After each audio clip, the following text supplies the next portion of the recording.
I was an art student in Oklahoma, and I kept coming to Santa Fe in the summers. I was doing portraits on the plaza. At the time, I was making a nonverbal film about the Chama narrow gauge railroad. It was a 20-minute or 30-minute film with just music. And we ran it at the Fine Arts Museum in Santa Fe with other local films, and Ray just flipped out and said, "You've got to meet my friend Godfrey," you know. So that's how that happened. Well, I remember just going over to their office, the IRE, and meeting Godfrey and hearing about they wanted to do this media thing, and they were looking for someone who could do media. So I think they asked me, "You sure you can do this?" And I remember saying, "Yeah." And I never made a commercial. So it was a kind of a big local campaign. They wanted to develop make people aware of the issue of privacy. And they were doing it on a local level. So they wanted some TV spots and some billboards, and I think they were doing radio as well. And Godfrey was raising money for a big national campaign, and I don't think it happened, but he did raise some money, and I think that was the seed money for Koyaanisqatsi.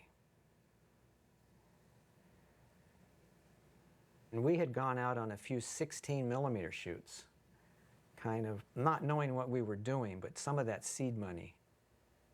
I had a Bolex camera at the time I'd borrowed from a friend, and so I was doing a little bit of everything. Had no crew, it was just me. And we'd shot a whole bunch of footage, and I just cut it together in my spare time, just literally taped it together without an editor, and gave him a 20-minute reel. And I think I cut it to pictures at an exhibition or something. I don't remember what it was. And I remember this really vividly, Godfrey and I sitting there, and we're looking at each other, and there's where the idea was born. And it was Godfrey looking at me saying, "Are you sure we can do this? Make a movie, you know, a feature film without any words?" And I remember just, "Yeah, sure." You know, it was like, just like that privacy campaign. It was like, never done it, but why not? I can remember he was a big fan of Tooker, George Tooker, who was a painter who did the Tooker boxes, or people working in cubicles, or people in subways. So it fit the theme of the film, this kind of alienation that people were experiencing. He was painting these images. And so the idea came up, and I was just encouraging him, saying, "Yeah, we can do that. Let's just build a big set and fill it full of people, and we'll shoot it." So there was an old warehouse in Santa Fe that we took over, and we built these sets. And oh God, one of them was a giant electric plug where everybody was unplugging the power. We had big crane shots in it too, big moves. It was like Busby Berkeley craziness. It was all local people, friends building the sets, and everybody donating their time. There was a very small crew. I think I had an assistant, and the three of us would go out, and it was just in the U.S. It was just to a few cities. Godfrey and I were out in the Four Corners. You know, he really introduced me to that area of the Southwest, and you know, I just instant love affair with that area. And Godfrey has it as well. It's really a sacred place, and you had to be in the air to see it. I mean, you just knew. So, but unfortunately, in those days, we had no money. So I was up there hand-holding it, the camera shooting out of a fixed-wing plane. And so it was a bit in those days. I'd never shot an aerial. And the pilot is just from Vietnam. And he was flying gunships. And so I remember strapping in the back of the helicopter, and I'll never forget this. He turns around and says, "Are you ready?" And I'm hanging out the door, and suddenly the ground drops out, you know, and boom. So he did these passes over the buildings at Pruitt-Igoe, like he was flying a gunship. And that's how he got those. But in fact, it wasn't a frontal mount, it was sideways. So he turned the helicopter sideways, then flew it. Yeah, he was great. And that was all available light. We didn't have a crew like that, or couldn't afford to do that. Or didn't even know if I knew how to light anything, so. It was to get the raw stuff. It was really about what was unaffected, you know. We interfered with it as little as possible, only setting those portraits up, really. The jet pilot, you know, put a little move on it. And then the Vegas ladies came off okay. You know, it could have gone the other way, but it didn't. So, but that was the approach, that I was kind of trying to reach inside in their eyes. I was always a great fan of still photography, especially portrait photographers like Koch and Leibowitz and, you know, Penn. And, you know, they're really shooting the essence of people. They're trying to get inside their skin when you look at a really good still portrait in their eyes. So that's the tact I took. I just put them in front of the camera, let them stare at the camera, thinking I was shooting a still. But it started to work. My frame of reference was never that tied to that technology is out of control. I never really felt that was my frame of reference. I was more into being, this is going to sound naive, but that connected more, that spiritual. I always felt I'm a spiritual being, always have been, always will be, and everybody else is, whether you know it or not, so you better just get over it, you know, kind of feeling. And that life knows what it's doing, and you've just got to connect into that flow, you know.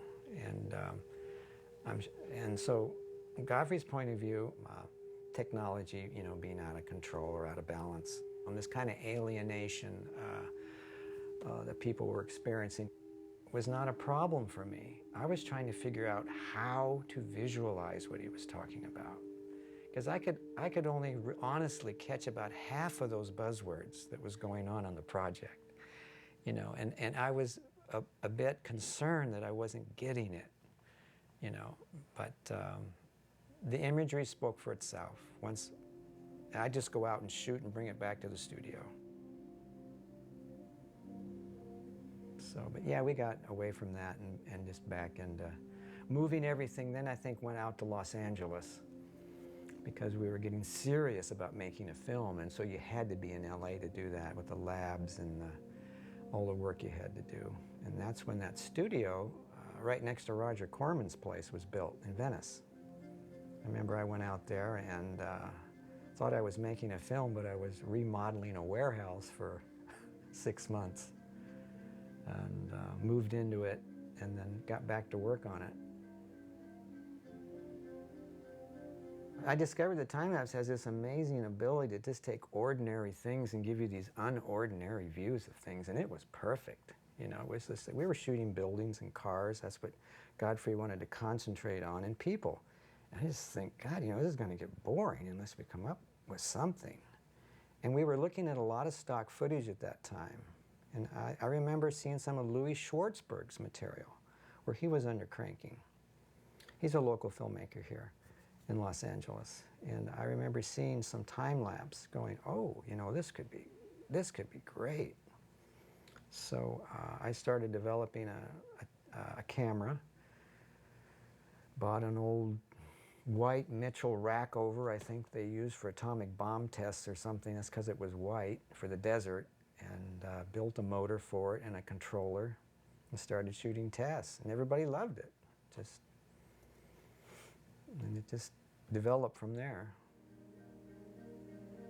I was developing the time-lapse camera, cutting the film during the day and working on the remodel at the same time. And then that evening I just had this idea, oh, I'll just go out and see if I can shoot a moon. And jumped in my Toyota, went over to Century City, and there's the moon. And it was full moon that night. And I shot that plate, and then I cranked the film back in the camera and found a building When I shot the first shot of the pass on the moon, I put a building there that was not lit, so it was like a mat. And so then I went back and found a building that was lit after the moon and exposed it for the windows. So it was an in-camera shot.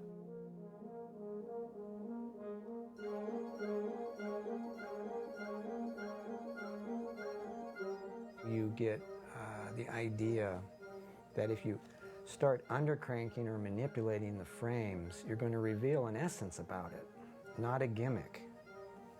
And so that was a great discovery. Just seeing those jelly bean cars go running down through the freeway, you got it. You know, it was about this, something else. And by now, everybody's so used to seeing cars time-lapsed, you know, you're just numb to it. But then, no one was really doing that, to the degree that we were doing it.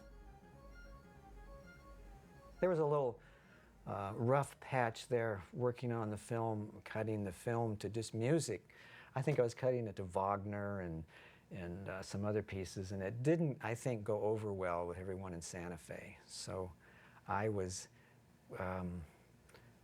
let's say, how do I put this? I was asked to leave the project at that time, you know, because I was, they thought things were getting out of hand. So everybody moved out from Santa Fe, moved into the studio, and I had an apartment nearby in Santa Monica, so I was there. And they were working on the film from the concept side, from technology, you know, being out of control or out of balance. And I remember that he had these, all these people from Germany and all over the place working on the film, on the concept and the edit, and they had an editor from Zoetrope, and they all just went crazy over there, mad. They just couldn't put it together, the footage. And I knew, but I just didn't know how to verbalize why. And I thought it was a little bit too naive even to express it. But so Godfrey calls me up after, I think he was the lowest point he's ever been at. You know, just the edit wasn't working. So he calls me up and he asks me the same question. He says, do you think you can cut this? And I said, sure. So I came back over and started working with Alton, and I just knew what to do. It was the flow. It was the flow of the images, and that's how they would go together. And I just didn't want to listen to about what it all meant or how it was supposed to be structured. So I worked on a 20-minute piece with a scratch track by Philip Glass. But I had some very good conversations with Philip about that. I remember asking him or saying, you know, you need to slow this down. I don't know, you know, you wouldn't say that now to Philip Glass, but I was really naive. So I said, you know, it should be like a wave. It should come, break, and go back. He looked at me and said, the organ. He says, I'll use the organ to do that. So he did. He slowed it down and kind of brought it on. And so I got a better pacing for the cut. So I just cut a 20-minute sequence together, and bada boom, there it was. And sent it off to Godfrey. I think he was in New York with Philip, and they flipped. And there it was, and they were just happy as clams. You know, it was working. I was also there with Francis Coppola, saw it, and he flipped out for it. He's a film nut anyway, so we had all this positive reassurance, you know, to go for it, finish this thing, you know. So we just went for it, you know, and we had no idea what anyone was going to think. I was just looking for a way to make new imagery a new way to shoot a documentary. You know, I'm not into hand-holding the camera or running around or doing any kind of shaky shots or underexposed stuff. You know, I laid there in front of these David Lean films when I was a kid and Fellini films, and that was my foundation. You know, this epic style, this traditional style. And I thought, God, you know, so what if it's beautiful? It's gonna just reveal more content. You know, it could add to it. It's what you think when you look at it. It's not trying to say this is good or bad or right or wrong, but just trying to release the essence of those images. I remember cutting the film all along thinking, God, we should have shot this in 70 millimeter. This should be a big 70 millimeter film, because the image is our main character. You know, we don't have actors or dialogue we're working with. So the higher the res, the better the essence of seeing that content in the image. And it was the right place at the right time. You know, and I have to say, Godfrey and I getting together was good for both of us. I mean, he was like my friend and then teacher almost, you know, about expanding your ideas politically and socially in the world, and wanting to do these media campaigns and knowing that you could do it through media.